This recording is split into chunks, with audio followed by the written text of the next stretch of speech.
Yeah, good to go. Okay, good afternoon, everybody. We're heading for the, I think, the final finale, so my session and then a final session after this. So my name's Nicola Collister. I've founded a business called Collister, so we work with a number of organisations who are going through any form of change. People call it transformation, just doing stuff different, so whether that's with a customer or with their colleagues, with technology and so on. So as we go through the next 40 minutes or so, I will refer to a couple of examples.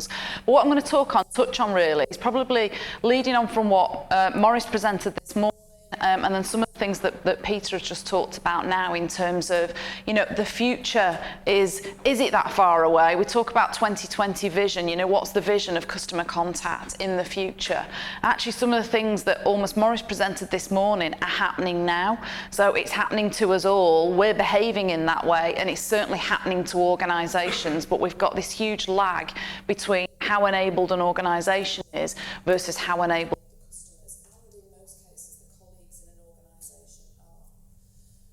just in terms of what I'm going to cover, just a bit of context around my experience. I'm going to talk about the future and the blueprint for that future, particularly in relation to customer contact, the thoughts on how it's going to work, and then if we've got time, we'll take some questions at the end. So in terms of my experience today, I've worked in organisations. I've worked in a few orange companies down here, and then sort of migrated to a few lime green companies over there. So started life in the services industry, in the RAC, very customer focused organisation, but one of the fourth emergency services. Then moved life into retail, so catalogue retail. Anybody heard of M Brown, JD Williams? Of catalogue retailing, who actually were the first companies to put what were called Teradata boxes in. And Teradata boxes were these huge databases that could store customer stuff.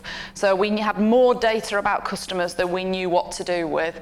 But that was the heart of what we now refer to big data.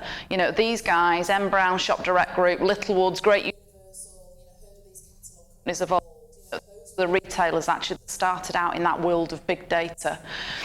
Moved then into Shop Direct Groups. That was at the time of the amalgamation of what was Littlewoods and Great Universal. I'm sure some of you have heard the stories about the transformation that Shop Direct Group went through. Moved from a retailer that was purely catalogue and had some stores to now a retailer that does virtually 90% online. So, a significant shift, and in some cases has stopped sending catalogues out. And then onto the delivery side, it was funny to see Peter's example there of some of the distribution companies, the Yodels of the world, the Parcel Forces of the world. We heard about CityLink that went under just before Christmas. They're almost the runt end of retail. They're the guys that are having to deliver stuff, and yet actually, in most cases, they're the only face of a retail brand, particularly an online retailer such as Amazon. So they are make or break to that customer experience. And then into the world of two-man, so delivery and installation, where Arrow Excel is the largest two-man delivery and installer in the UK.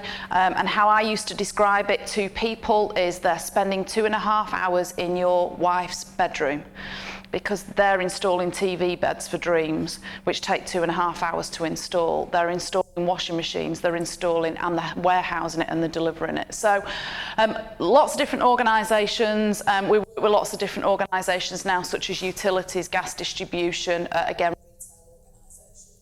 But if there's one thing that came out of all of that, particularly in the world of contact centres, is we're great at measuring everything. We've got so many measures now we don't know what to do with. What we're not very good at is stopping doing some stuff and actually stopping measuring it. And one of the things that I always look for and always have looked for is how can we do more of less? So what back to Peter's chart, what can we leverage? What do we really need to do? But what stuff can we just eradicate? What can we automate? What can we simplify? What stuff can we stop doing? So, that's a mantra that, I've held for 20 years. And, certainly in organisations, it's really difficult to stop doing stuff. So ask yourselves to just have a think about what could you stop doing? Because the world that we're moving to is a world of, we're moving from, there's a fundamental shift from cost, and we're now starting to look at value. And I think that's some of the themes that have come through today. How many organisations are still battling with this? We've got to focus on query resolution. You know, it's complicated stuff that we do, you know, it's complicated stuff that the customers contact us about, and yet we're inconsistent, or we've got an inconsistent approach, so we're stuck in this query resolution box down here. Organisations, some have moved to right first time, so how do I do it simply and consistently? Or do we just focus on self-service? Where your customers are at is they've moved to this, almost this top right box now, of when they have an interaction with your organisation, they want an engaged experience, because all the stuff they could have done for themselves, they've probably already tried it. A retailer that we're working with, when we started to look at the whole end-to-end experience, 40% of customers had already been online before they were either picking up the phone, going on web chat, sending an email, or posting something on social. So the customers had already been somewhere else. So I'd ask yourself the question, you know, where have your customers been to before they've actually come into your organisation and contacted the contact centre? And therefore, one of the things that's going to be crucially important now and going forwards is that emotional engagement and that emotional interaction. And are we really truly arming our people? I think you were talking earlier about through some of, through some of the training techniques. You know, are we actually arming our people with the skills and the techniques to be able to have those really emotionally engaging conversations? Or actually, are we asking them to think about the systems, the processes and the policies in the organisation? So it's almost think system first, and then remember that you've got a customer at the end of the phone, at the end of an email. So it's really hard to try and unravel that, but you know, there needs to be more effort placed on how do we create more emotionally engaging conversations, particularly for those customers that are contacting us. So when we think about 2020 and when we think about smart contact, you know, what's it going to look like? I think Maurice showed us, you know, some of the future, although some of that future is now. It's happening in other countries that might feel too far away, such as Japan. You know, what's happening in Hong Kong, that might all feel too far away, you know, but it's not. It's happening now. And some of the things that are happening when we think about contact centres, the conversations that are going on are talking about, well, you know, we're offshoring, do we bring it home? Are we outsourcing? Are we insourcing? Some, I think I've mentioned today about home working, should we look at that more? You know, there's quite functional conversations that are happening around what's happening with customer contact centres. I think just think back to one of the things I said early at the start of the day. Customer contact goes beyond the contact centre. Customer contact actually is happening all around your organisation. You know, customers are touching your website. Customers might be contacting you. Customers are having a conversation at Starbucks, at the till when they're checking out trying to get their coffee. The people in Starbucks ask you for your name to and Hool that have launched in London actually that have created a much more engaging coffee experience. If you've not seen those guys, go and check them out. You know, they're really trying to almost break the Starbucks model and take it one step further. So lots of interactions are happening all of the time beyond the contact centre. If you've got stuff being delivered, there's a conversation in some cases on the doorstep with a delivery driver. That's how a customer thinks about contact, not when they've physically done something or are picking up the phone to speak to a contact centre organisation. And those that are leading, those that, you know, Peter talked about some organisations, Amazon, who shops from Amazon? Yeah, do we all love it? Yeah, anybody loathe it? Don't like the experience? No? Anybody had a problem? Yeah, had to contact them? Was it quite easy?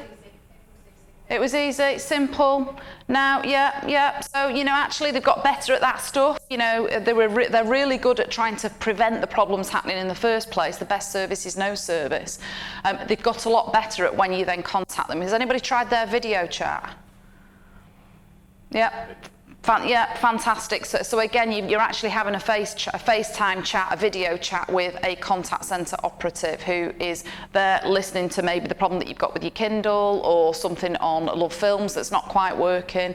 So, you know, they're taking that contact to the next level. And they're keeping it simple, they're keeping it really simple. Those organisations almost have a think about where are you? Are you an organisation where it's quite complicated, so you're getting lots of contact about stuff that's complicated, and you're doing it consistently? So are you a stressor? Are you this company up here that says, I've got, variable performance, and actually I'm only as good as maybe the last product or service that was launched? Possibly because the company's not got a real sense of purpose. They don't really understand what they stand for. Just think about your organisation now and the companies that you've come from. Just jot down in less than 15 words, or 140 characters, but we'll do 15 words. There to do. Just take a couple of minutes just to write down your purpose or your company's purpose. If you work for a contact centre that's an outsourced service, that's fine. Just think about the contact centre. What are you there to do? What's the company's passion? Peter talked about passion earlier.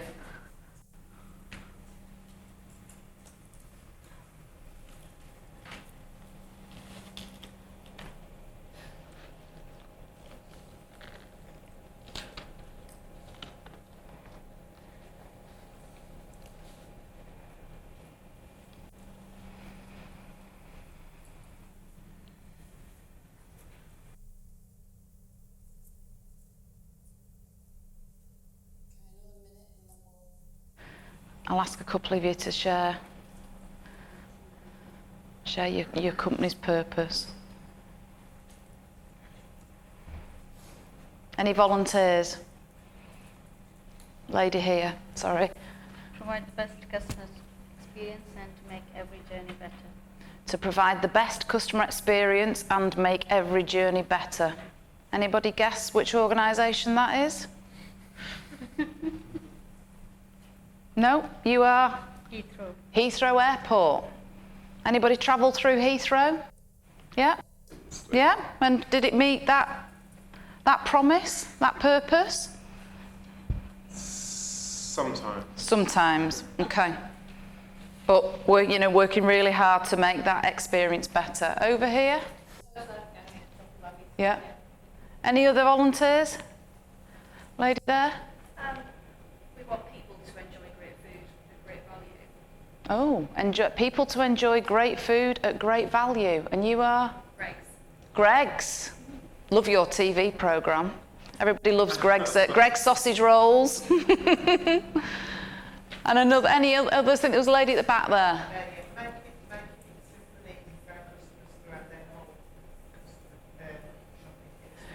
So making it simple and easy for our customers throughout their whole shopping experience. And where are you from? Argos. Fantastic. Anybody shop from Argos? Yeah. Anybody been to the digital stores? Yeah. Use the app. Click and reserve. Yeah, there's lots of things actually now Argos to do. You don't have to go to the store. You can get things delivered. You can reserve things and so on. How easy did you find that? Yeah, show of hands. Yeah, really easy. Yeah, a few people. How many people really had to think about, gosh, what is it our company does? Yeah, any of those? No? I'd ask yourself the question, if you've had to stop and think about what it is that your company is trying to do, and it's not simple and it's not easy to describe, then if you're in a retail business, God help the guys that are trying to deliver stuff for you. God help the people that are in IT who are trying to, write programs for the company. There's a company that we think about that, he did set out a clear ambition. And whether we love them or loathe them, I'm a lover of Apple products. But, Steve Jobs says it's quite simply where art meets technology. Yeah, there's loads of stuff that goes on around how Apple has designed, thought about, and, delivered its products. But everything they do at the heart of everything they do is about art meeting technology, which is why they have, you know, as well as some other organisations, revolutionised the world and the world in which the way we see technology today. I think Peter showed the picture, actually, didn't probably tell that, you know, has anybody got grandkids or kids where, you know, they walk up to the TV and they try to swipe it? Yeah, and in schools are really struggling with this now, even primary schools, because they're walking up to the computer screens trying to swipe stuff, because they've grown up with the technology where you just swipe it, or if you don't want it, you just ping it away. So, you know, how often would we want to, in business, you know, a technology application is rubbish, you know, could we just swipe it away? Unfortunately, we can't, we're stuck with it. But, you know, the leaders, those leading organisations and, you know, leaders of departments, of functions, because you can be a department within a large organisation, just make it really easy and simple for your teams, for the people that you're responsible for, to understand what your purpose is. And, you know, those are the organisations that are winning in the top right hand corner. So when we think about, so that's the context, when we think about the risk, I'm not going to touch on too much about that because Maurice covered quite a lot of it this morning. The risk that we've got now is that we live in a world where, as consumers, we have got far more technology enablement now in our homes, or not, probably not in our homes like Maurice's home, but in most of our homes. Don't think, has anybody got a home like Maurice's home, by the way? Now, we all want a home, or maybe not, like Maurice's home, but as consumers now, we are far more enabled than our organisations. How many times do you sit there every day and think, why does this stuff? Why does it do that? Why do we have to do that? Why have they built it or written it or delivered it in a way that it's just not, you know, it's just not how we do stuff? Working in parcel logistics, the amount of applications on a handheld terminal that had been written by guys in IT who had never ever delivered a parcel in their life. They'd never even been out with delivery drivers, and I had 11,000 of them out on the road delivering parcels every day to 6 million customers a week, in the rain, in the wind, and the snow. 7 days a week, and yet nobody had actually gone out with somebody in the rain, in the wind, and in the snow, and in the dark, and 5 o'clock in the morning, in the vehicle, and they're scanning stuff, and the scanning doesn't quite work, and they can't quite punch the buttons on a wet and windy day. Nobody had actually been and stepped into the lives of those people that use the technology. You know, you might think that's an extreme example, but it isn't. This is happening every day. So how many people in your organisation have actually been into and spent time with the users of that technology? So because the risk now though is we're living in a world where previously we lived in a world, so for those of you that can remember back to the 1980s, we lived in a world where technology, you know what, it was a huge risk. There was lots of money spent on it, and it was a huge risk. So we had programs. I mean, I remember being in an organisation where we had a 10-year IT transformational roadmap.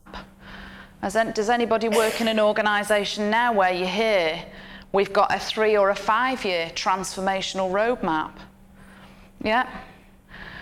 Do we think that the roadmap in 3 or 5 years when it gets delivered is going to look the same as it's been designed today? No. So it never ceases to amaze me that organisations can think that we can actually think and design what the world is going to look like, or even the UK is going to look like in 3 or 5 years' time, because whoever would have imagined 5 years ago that we would be doing the stuff we're doing today, and certainly our kids or our grandkids are doing the stuff that we're doing today. So we're living in a world now where actually the cost of failure is a lot less. And the risk that's associated with it actually is a lot less, and yet organisations are still geared up to these huge transformation programs. What we can do now, if we think about where we are now, 2015, we can deliver a lot greater capability for a lot less cost and a lot less risk. There are app-based technologies now that can be layered on top of your enterprise systems, and your enterprise systems are the big things that everybody talks about in an organisation. Oh, you know, it's really difficult to change the code in that system. Well, don't change it. Do you know what? Leave it there, shut the door, keep the lights on, and keep feeding every now and again, because there are app-based technologies now that you can layer on top. And we always use your enterprise systems are like your oil tanker. You know what, it'll set sail and it'll get from A to B, and it might take a few years to get there. But there are apps now like speedboats that you can layer on top, and it just sends data back, and then and the data comes back from your enterprise system. So, you know, and these things are cheap and are easy to implement, and they don't CIO or your IT director says, we can't do that stuff, I'd go back to him and say, you tell me why we can't do it. Why can't we layer it on top of what we've already got? Because there are different approaches now, and this is a gas distribution network. A gas distribution network are the people who lay the pipes in the ground from the transporters who bring the gas into the country, and they transport it to your homes. We all buy our gas and our energy from the retailers, so British Gas, Scottish Power, M-Power and so on. So these guys, those guys, they're the people that lay the pipes in the ground. I think national grid here today. So this organisation has got big enterprise systems, because we're talking gas here. You know, this is highly flammable materials. You know, decisions that they make have got big risk, and they're a highly regulated industry. Ofgem is the regulator. So in terms of some of the technical decisions they were making, they had done what we just talked about before, spent many years looking at how we could change stuff, because they are now having to think about the customer. So if they dig the road up and you're sat in traffic for 45 minutes thinking, why has that company done that? They now need to think about how they could have better informed you. As a consumer of their services, you haven't chosen to buy from them because it's dictated by Ofgem. But as a consumer, you should be informed about what is going on, if there's going to be disruption. So they're having to think like almost a retailer. This organisation was about to spend a few £1 million and several years to put a number of systems into its organisation. And fortunately, the CEO said, and the new CIO that came in, let's just stop. We've got to think like, if Google were running a gas industry, what would Google do? We worked with them and said, if Amazon were going to design the processors, how would Amazon operate? And if Apple were designing the technologies that you were using, what would that look like? Let's just stand back and do things differently. And what we did is introduced a whole new approach, and some of you might have heard of it, called Agile or Accelerated Delivery. And it's we take a capability that we want to deliver. This one happened to be actually a new CEM system. So they had to implement a new customer management system, taking care of our customers. And this took different people from around the organisation. So from the contact centre, from IT, from procurement, from the regulation department, we got HR involved, we took finance, we took everybody from the silos of the organisation and said, right, what is it? What's the vision of what we want to do? We created a vision and objective, and then we created an accelerated delivery team.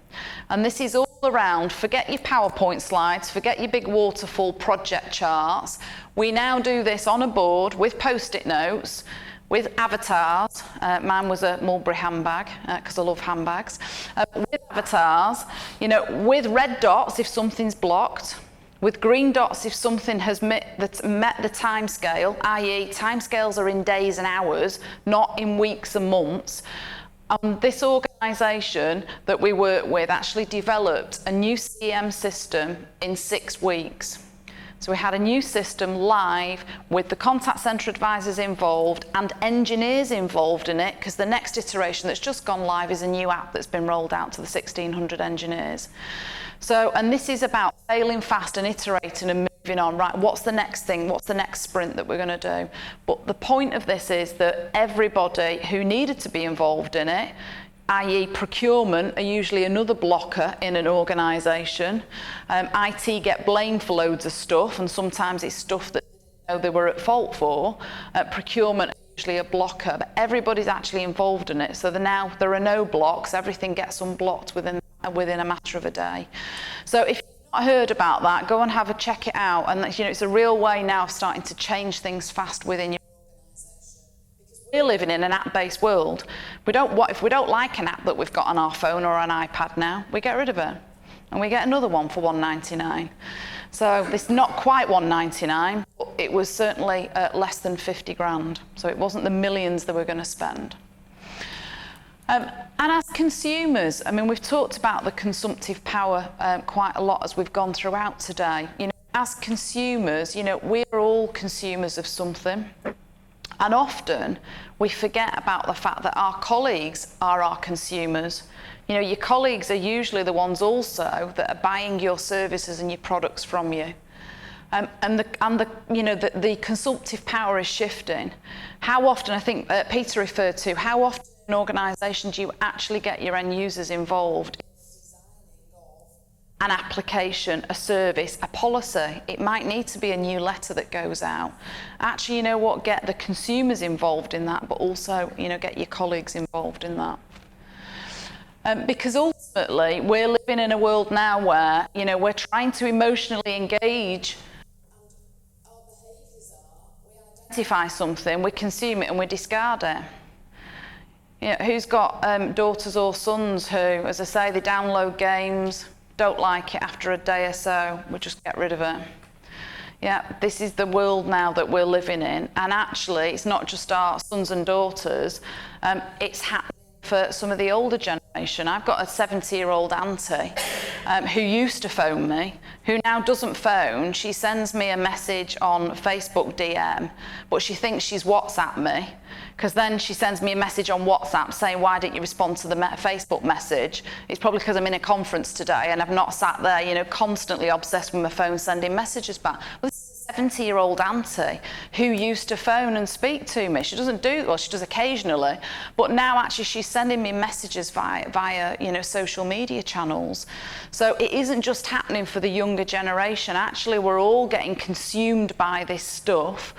Then ultimately, at the heart of it, what we want to do then, when we want to engage with an organisation, send an email, send a chat, pick up the phone, we want an organisation that engages with us, and then, you know, with an outcome that we feel like they've trusted us, and actually we felt better for dealing with them. I've just recently tried to book a holiday, and the first initial interaction was go online. Second interaction was send an email through with all of the things, because I want to travel around France, so there's lots of different things I want to do. It's all getting quite complicated. Third thing then, we get a list back from Karen saying, yeah, this is available, you can do that. This morning then, I'm sending her a text message saying, yeah, that's great, I need to get back to you. I'm in a conference today, so I can't talk to you today, I can't email you. Tell you what, I'll ring you tomorrow. Gets a text back saying, not a problem, I'm around at 9 o'clock tonight. So I'm around till 9 tonight, so if you want to ring me, email me back or send me a text message. That's to book a holiday. So, you know, we're all living in a world where we are behaving in moment. We're not behaving in the silos that an organisation tries to shove us down, i.e. that's a text customer, that's a social media customer, that's a call centre customer, that's those people over there. And that's still how most contact centres are structured. So that, you know, one biggest changes is how do we break those functional barriers down and actually just deal with customers when they're in moment. And one of the final things is around the transparency. So, you know, it is ever more apparent now that everything we do, everything our colleagues do, is so much more transparent. Social media has brought a lot of this about. You know, the application of big data, you know, we know so much stuff. Customers now expect you to probably know more stuff about them than you actually do know, because you've just not pieced it all together. You know, we expect this stuff now. There are some concerns around big data, but actually genuinely most customers don't care. They just expect you to know about them. What's really difficult then for organisations is piecing it all together and creating that transparency. But how often in your organisations have you actually heard being said, you know, a leader saying to you or said to another, yes, but we can't give them that bit of the system. You know, these people can only look at this part of the system or that type of policy or process, because it's almost like we don't trust people to do what's right for the customer. And yet actually the majority of people get up in the morning and want to do well, you know, want to do a good job, and yet we don't trust them because we create all these functional silos. Has anybody got Facebook or Twitter or social for colleagues? Has anybody opened up those channels internally for their own colleagues? Yeah, Morris has down here, over here. You have in your organisation? Right, okay. Which company are you from? Right, okay. Yammer over here, yeah. So, and is that a sort of is there a lot of freedom with that channel internally? Yeah. So, you know, great techniques and tools out there. Yammer's one of those. You know, there are other social channels where you can open it up to your colleagues, you know, as learning, as communication tools. How many organisations actually say, we don't care? Content we produce internally is stuff that our colleagues should know about, is content therefore we should serve up externally, because it's stuff that customers are contacting us about. Has anybody actually blended that content together? No? A few clients, you know, and there are some companies out there now that are saying, you know what, the Internet of Everything, content is stuff. There's not actually genuinely that much stuff that has to be that private with that many policies wrapped around it that we would want to keep from our customers. And yet we're forcing them to contact us because we don't give them that access to that content. And in some cases, we don't even give our colleagues access to that content. So actually, the whole transparency piece is starting to break down those barriers and those silos and to think differently. How could I produce content that actually I could serve up to my colleagues, to stakeholders? So the gas distribution network is actually starting to think about now how I produce content that will be great for the gas retailers, for the city councils who we have to liaise with because we have to get 12-month planning applications in to close a highway down, particularly if there's big major roadworks that they need to do to improve the Victorian pipes. And actually it's content we would want to serve up to our customers, because why would we not want to tell a customer 12 months in advance of roads that we're potentially going to be digging up, but we don't know if it's going to be 12 months or 13 months or it could be 9 months, because the Highways Agency might come back and tell us we can do it sooner on the big A34. So why would we not produce content and then keep everybody up to date at the same time? It's one set of content that can be served up in multiple ways. You know, those are almost the disruptor type organisations that are starting to think differently and creating this transparency of information, because that stops dumb stuff that Peter referred to earlier, dumb contacts coming into the contact centre. Can I ask you when? Because I think I got a letter from you telling me that you were going to dig up the road, down the road, that's going to add 45 minutes onto my journey. It stops that kind of stuff. And then the final one is around community. We touched on it a little bit today, but there are, again, organisations now out there that are really starting to think about the community that they're serving, and we're almost going back to local shopkeeper mentality, because you've got customers serving customers and communities serving communities. Is anybody a gift-gaff customer? Yeah? So gift-gaff, you know, the SIM-only free network, it's actually owned by O2 Telefonica, but that network was set up for customers to serve customers. So if you've got a query to do with your gift-gaff SIM card, if you post it online or on one of their social sites, it's actually another customer that's answering your query. They actually get other customers to post ideas. They get customers to sell the SIM cards. So it's a community-based network built and grown and delivered by the community. Has anyone got a TomTom sat-nav? Yeah? Have you ever had to query anything with TomTom? Any product features or how to use it? Yeah? Again, TomTom actually have grown their customer service function actually is their customers. So TomTom's community portal now, if you post a question on there, it's actually another TomTom user that's answering the query. We've talked about power reviews, you know, think about eBay and Marketplace. ASOS, has anybody bought fashion from ASOS? Again, you know, they're actually launching now ASOS Marketplace, where it's retailers in the community that are going to be selling to people worldwide across the globe, but then are potentially going to get served and answered by people in the community. So we're starting to see this convergence now of actually this stuff that other customers could handle, these other queries that other customers actually are probably better informed and better in tune to respond to that customer's needs. Might not be right for all of your types of contacts within your organisation, but just have a think about, again, are there certain things actually that other customers may want to engage in and may want to respond to? Because that, again, that's the place we're going to checking TripAdvisor. Just a final one. Has anybody heard about Glassdoor?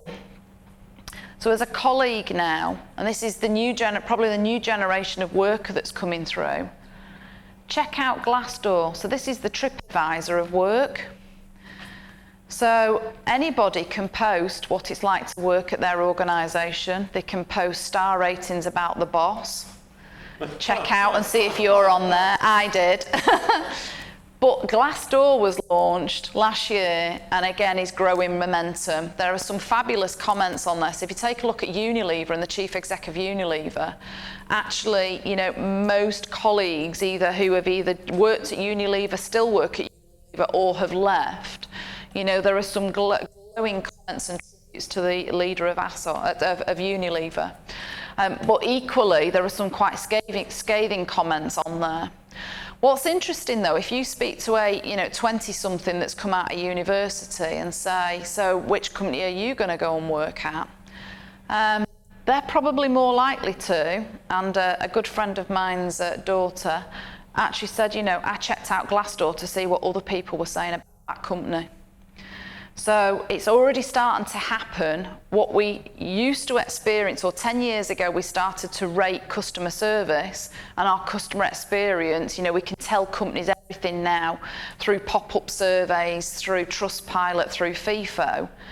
Actually, what happened to customers 10 years ago is now starting to happen for colleagues, for your internal customers. So Glassdoor's the first one of those. I'm sure there'll be more applications popping up out there. So, you know, what we're starting to do now is we're starting to bring a completely holistic view of management, the leadership, you know, potential customers going forwards. Are there any key stakeholders? Regulation may sit in here. You know, partner companies, suppliers, customers.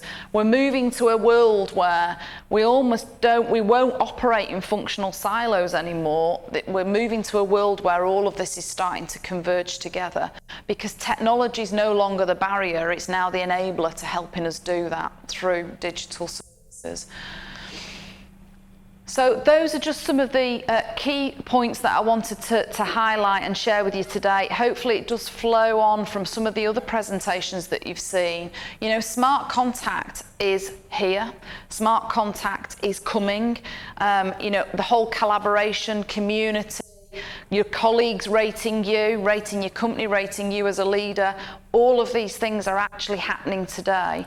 So almost God only knows what 2020 is going to look like. We're all going to live in homes like Morris, and we're probably not going to have conferences like this. We're all going to do it by video, Skype and Google Hangouts. Possibly not, but there's going to be almost lots more of this complete smart contact where, you know, everything is brought together. A customer's demanding it, a customer's demanding in moment, I want you to deal with me now, in the channel, at the time, you know, 1 o'clock in the morning when I want to deal with you, because I already been to your organisation elsewhere and I couldn't do stuff. So think about the stuff that they could be doing better digitally, and then think about how you can serve your customers better going forward. Thank you.